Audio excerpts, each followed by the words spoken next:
Welcome students. In continuation with the chapter Nationalism in Europe. In the second part, we studied about the conservative regime. We studied about the revolutionaries, Mazarin, and I compared the revolutionaries with the revolutionaries in India. Now this third topic is Age of Revolutions. Note down the year 1830 to 1845. That means 18 years.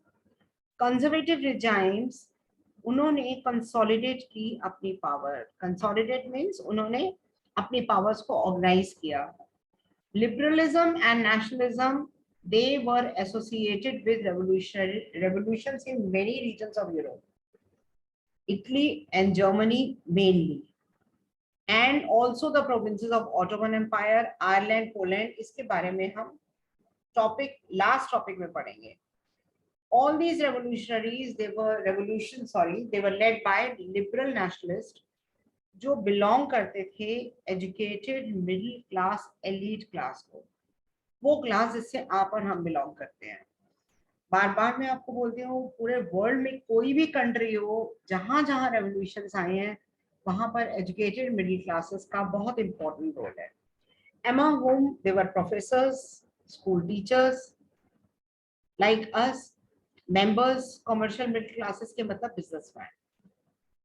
सबसे बड़ा पहला upheaval कहते हैं वो एक और revolution जो उथल पुथल कर देता है, तख्ता पलट जिसे हम कहते हैं, 1830 में आया. बॉर्बरन किंग्स जिनको power, who had been restored to power conservative time में 1815 में, वियना ट्रीटी के बारे में मैं बात कर रही हूँ. अब उनको लिबरल रेवोल्यूशनरीज ने ओवरथ्रो कर दिया. Who installed a constitutional monarchy with Louis Philippe. और ये सेंटेंस काफी आ जाता है व्हेन फ्रांस स्नीजेस. मैटरनिश ने ये रिमार्क किया था, the rest of Europe catches cold.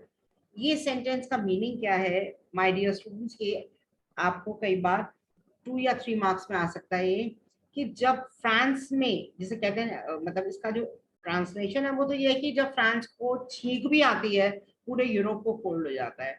But इसमें ये बताया जा रहा है that France is the torch bearer of all the revolutions. July revolution में अपराइजिंग हुई ब्रसल्स में, जिसके कारण बेल्जियम जो है वो यूके से अलग हो गया.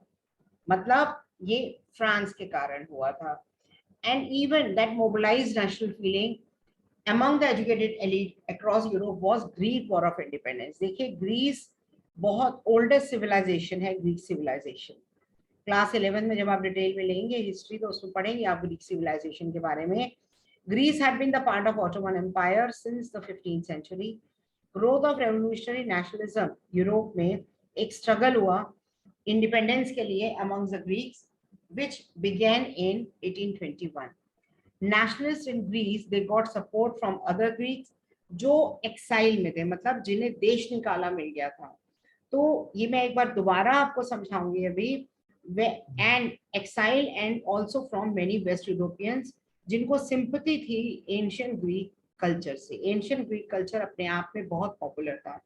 Poets and artist, they lauded Greece as a cradle of European civilization, a torch bearer, cradle of European civilization. Public support बहुत mobilize करी and its struggle against Muslim empire.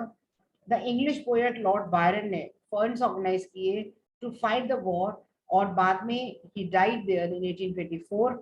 Finally, the Treaty of Constantinople of 1832 Greece को इस treaty के according independent nation declare कर दिया.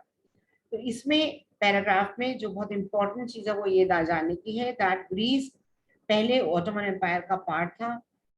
बाद में revolutionary nationalism के कारण इन यूरोप में independence among Greeks started in 1821.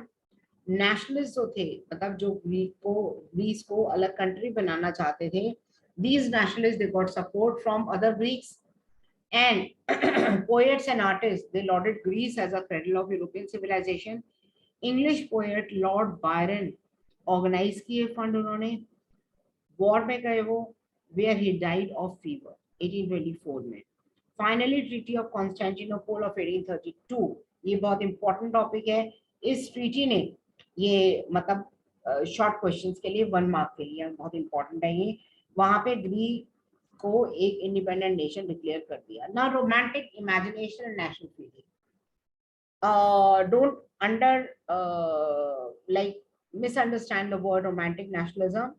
आप देखिए नेशनलिज्म की फीलिंग में भी जो पोएट्स हैं वो अपनी तरीके से डिपिक्ट करते थे उसको, वो जो आर्टिस्ट हैं वो अपनी तरीके से डिपिक्ट करते थे। डेवलपमेंट ऑफ नेशनलिज्म जो है वो केवल वॉर से नहीं आता बेटा। कोई भी कंट्री को आजादी केवल युद्ध के मैदान में नहीं मिलती।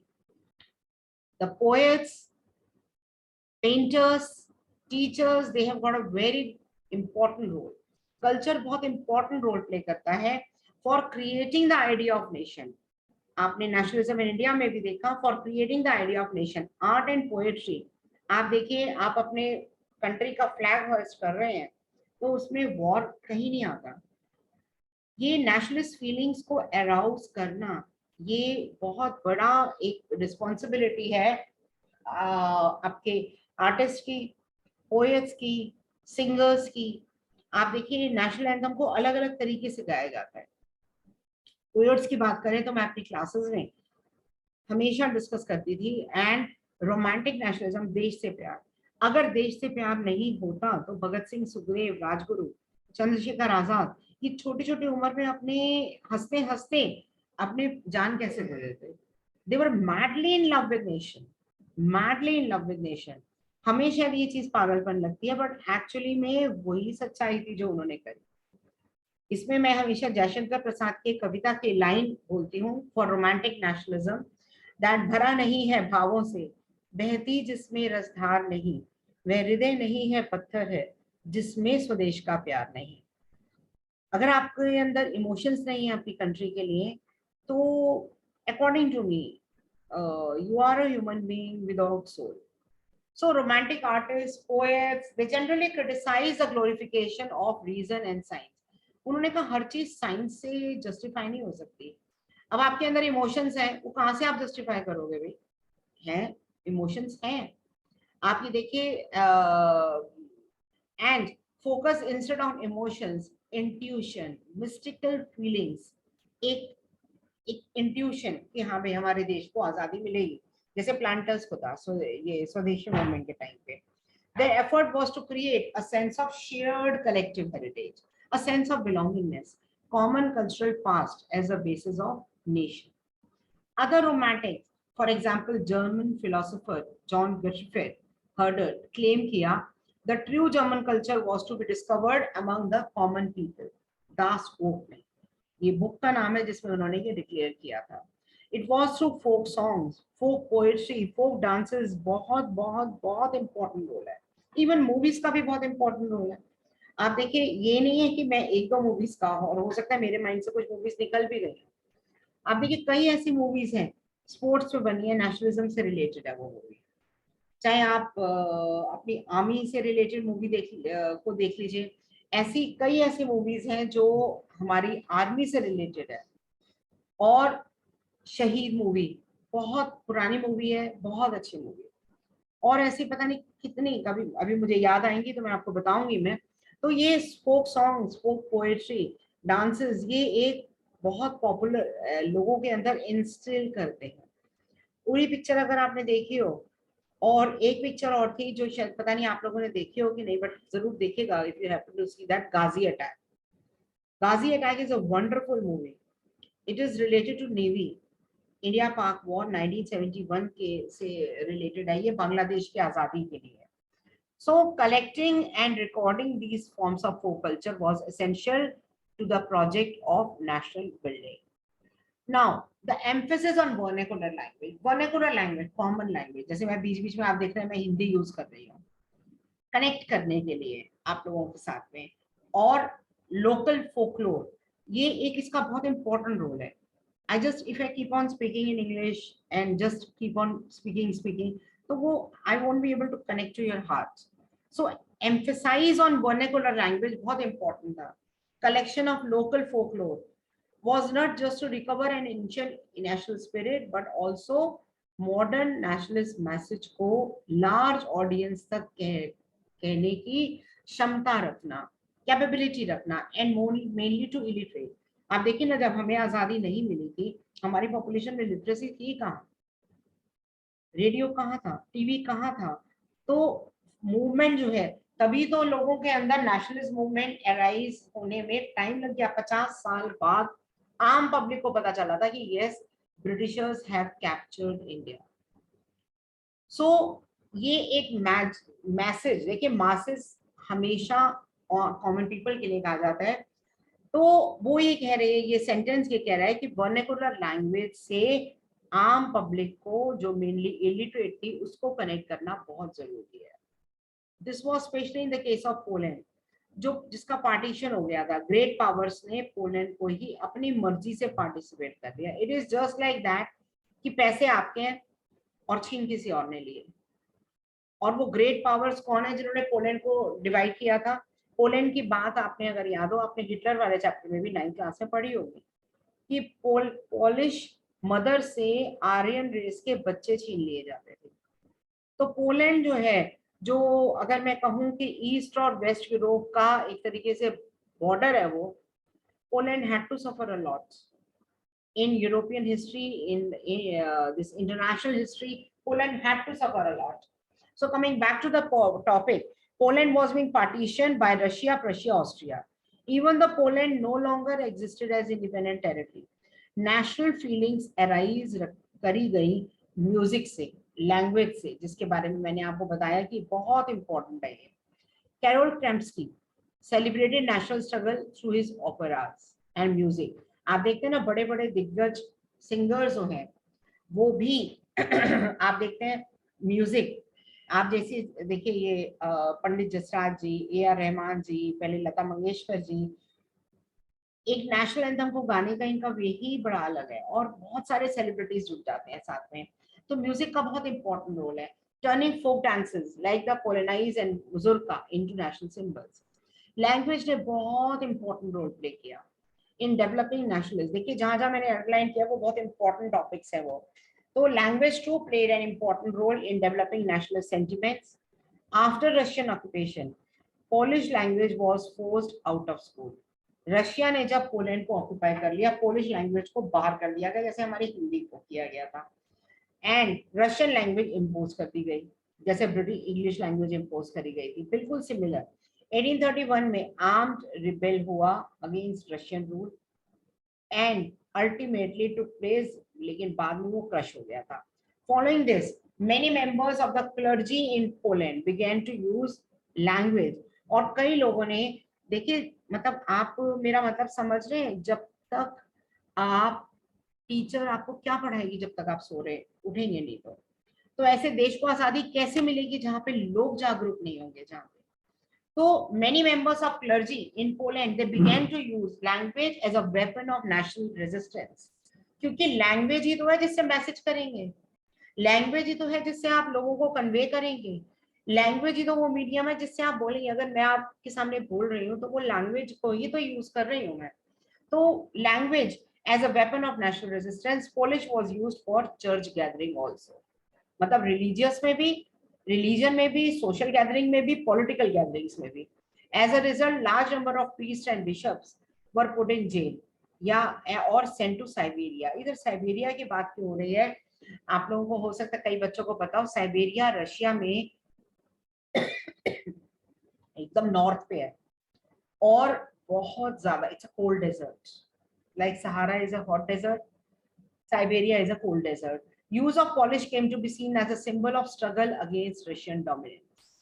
मतलब पोलिश लैंग्वेज बोलना मतलब कि रशियन डोमिनेशन के अगेंस्ट आवाज उठाना। Now hunger, hardship and popular revolt. In the 1830s were the years of great economic hardship.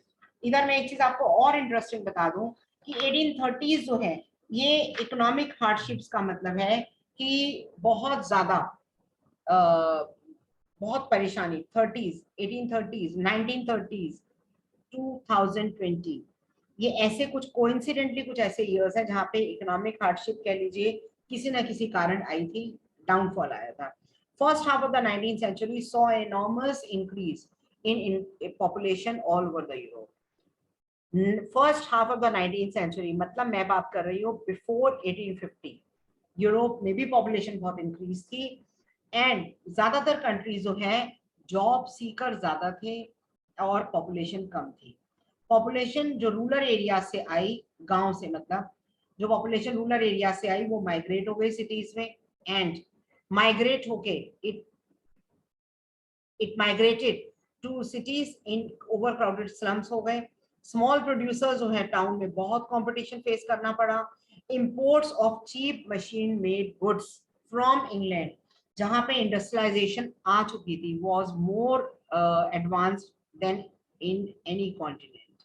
This was specially so textile production में, क्योंकि कॉटन प्रोडक्शन बहुत इंपॉर्टेंट थी, and so in the textile production, which was carried out mainly in homes or small workshop. Textile production, ये chapter भी आएगा industrialisation से related, उसमें आता है एक वर्ड प्रोटो इंडस्ट्रियलाइजेशन। मतलब इंडस्ट्रियलाइजेशन की जब शुरुआत हुई थी तो वो शुरुआत जो हुई थी it was in houses only in those regions. Europe जहाँ पे एरिस्टोक्रेसी अभी भी इंजॉय करी जाती थी, aristocracy was being enjoyed. Peasants struggle kara, peasants ne, under the burden of feudal lords, feudal dues and obligation. तो फूड प्राइसेस इंक्रीज हो रहे थे, बैड हार्वेस्ट हो गई एंड पॉपुलिज्म हो गया टाउन्स एंड कंट्रीज में। तो मैं एक बार आपको ये पैराग्राफ में समराइज कर देती हूँ दोबारा से कि इस पैराग्राफ में आपने पढ़ा कि इकोनॉमिक नेशनलिज्म, आप देखिए कि इकोनॉमिकली बहुत ज्यादा, एक तो पॉपुलेशन इंक्रीज हो गई, इकोनॉमिक बहुत ज्यादा इकोनॉमिक क्राइसिस हो गया और इस इकोनॉमिक क्राइसिस के कारण पूरे इंग्लैंड में इंडस्ट्रियलाइजेशन आ गई थी और यूरोप में कहीं इंडस्ट्रियलाइजेशन नहीं आई थी जो इंग्लैंड में आ गई थी। The year 1848 was one such year. Food shortages हो गई, अनएम्प्लॉयमेंट हो गई और population of Paris it came on roads, barricades erect बनाए गए and Louis Philippe was forced to flee. काफी कुछ श्रीलंका में ऐसे ही हुआ है, ये अभी जो चल रहा है आप ये देखिए, पीजेंट अपराइजिंग। नेशनल असेंबली ने प्रोक्लेम किया रिपब्लिक, ग्रांट किया राइट टू वोट, जिसकी हमने पहले भी बात करी थी, एडल्ट को above 21 years, right to work उनको देने की प्रॉमिस करी। नेशनल वर्कशॉप्स जो है वो बनाए गए कि सबको एम्प्लॉयमेंट दी जा सके। अर्ली इन 1845 वीवर्स जो है सिलिसिया में, इन्होंने रिवोल्ट किया अगेंस्ट कॉन्ट्रैक्टर्स जो उनको रॉ मटेरियल प्रोवाइड करते थे and gave them orders for finished textiles. पर उन्होंने क्या करना शुरू करा, पेमेंट देनी ही बंद कर दी। सो जर्नलिस्ट विलियम वॉल्फ ने इस इवेंट को इस तरीके से डिस्क्राइब किया है, जो आप सेल्फ स्टडी कर लीजिएगा। I will take up after the chapter, I will complete the chapter, फिर मैं आपको इसको समझाऊंगी मैं। Now 3.3 revolution of the liberals parallel to the revolts of the poor। अब हम आ रहे हैं 1848 पे, 1830 से ये चैप्टर स्टार्ट हुआ था, 1848 पे आ रहे हैं। एक तरफ रिवोल्ट था पुअर का, अनएम्प्लॉयड का, स्टार्विंग पीजेंट्स का in many European countries, a revolution led by educated, और दूसरी तरफ revolution by educated middle classes was also under the way. Events of February Revolution in France, they had brought about abdication of the monarch। monarch को abdict कर लिया गया and बंदी बना दिया गया and republic based on universal male suffrage had been proclaimed। universal male suffrage, point to be noted, सभी को right to vote नहीं दिया गया, only male, और वो भी पहले केवल जो rich people थे उनको भी रहा, पर बाद में फिर ये अमीर गरीब दोनों, but male. In other parts of Europe independent nation states अभी नहीं हुई थी, ना जर्मनी में, ना इटली में, ना पोलैंड में, Austria Hungarian empire. Men and women of liberal middle classes, उन्होंने डिमांड किया कि कॉन्स्टिट्यूशनलिज्म विद नेशनल यूनिफिकेशन, उन्होंने डिमांड किया that country should be ruled by some constitution, किसी कॉन्स्टिट्यूशन से कंट्री जो है वो रूल होनी चाहिए, ताकि जो लोग हैं वो आपस में इसको people they came to be, कोई ना कोई ऐसा कॉन्स्टिट्यूशन होना चाहिए जिससे वो लीगली बाइंड हो, कि वो कॉन्स्टिट्यूशन के अकॉर्डिंग रूल करे। जैसे छोटा सा एग्जांपल है मैनिफेस्टो। कॉन्स्टिट्यूशन एक चीज है, मैं आपको छोटा सा एग्जांपल है मैनिफेस्टो, बीजेपी के मैनिफेस्टो में बहुत सालों से हम पढ़ते हुए आ रहे हैं और पढ़ाते हुए आ रहे हैं आर्टिकल 370 का डिलीट होना। वो अब जाकर जब बीजेपी को एब्सोल्यूट मेजोरिटी मिली तब जाकर वो आर्टिकल जो है वो हटा। तो ऐसे ही मैनिफेस्टो में या प्रोग्राम्स जो हैं वो अलग अलग पॉलिटिकल पार्टीज के होते हैं। Coming back to the point, they took advantage of growing population unrest to push their demands for creation of nation state। मतलब उन्होंने डिमांड करी constitution, freedom of press and freedom association. ये समझ लीजिए ये बहुत इंपॉर्टेंट पिलर्स हैं ये कॉन्स्टिट्यूशन का होना। आपको क्या पेपर में आ रहा है वो आपको सिलेबस में क्लियरली स्कूल बताता है, टीचर बताते हैं आपको, तो आपके लिए वो कॉन्स्टिट्यूशन है। Freedom of press and freedom of association, ये बहुत इंपॉर्टेंट एलिमेंट्स है डेमोक्रेसी में। इन जर्मन रीजन्स आप देखिए कि आप देखिए हल्की आवाज जो है वो यूरोप में उठने लगी। In the German regions a large number of political association जिसके मेंबर्स होते हैं मिडिल क्लास प्रोफेशनल्स थे। बार बार मिडिल क्लास का बहुत इंपॉर्टेंट रोल है, मैं जैसे आपको बताती हूँ। businessmen, prosperous artisans, they came together in the city of Frankfurt, decide किया to vote for all German National Assembly on 18 May 1848। 831 elected representative ने मार्च किया एक प्रोसेशन में, एक जलूस में, and their places in Frankfurt Parliament में convene in the Church of Saint Paul।